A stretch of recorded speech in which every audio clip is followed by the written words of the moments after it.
My name is Jesse Wente. I'm a Anishinaabe from Toronto. My family comes from the Serpent River First Nation in Northern Ontario. I am a writer, broadcaster, curator, advocate, and the director of the Indigenous Screen Office.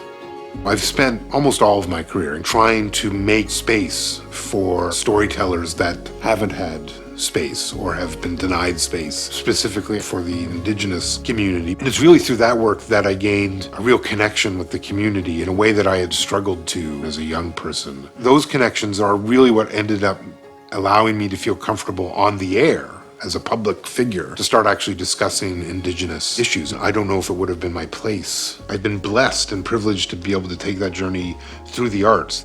My first memory is watching a movie. I would have been 3.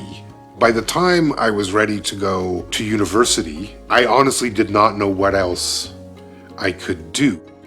In the job board on the university campus, there was a posting for an associate producer position at CBC Radio.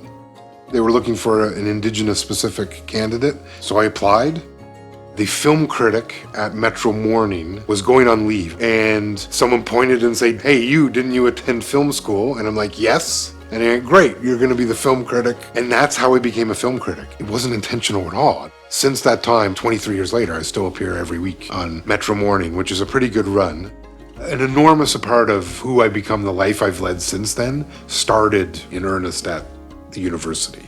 I wrote my first script at U of T. I met my wife there. I think what I would say to students entering the university is to just live it as fully as you can. Be open to what your life could be. If you know what you're passionate about, there's probably a fairly broad way that can actually apply to your life. I've spent now my entire career around movies. Not necessarily in the way that I would have imagined, but I can't say this has not been a fantastic life. It's unbelievable to me. The journey has been extraordinary.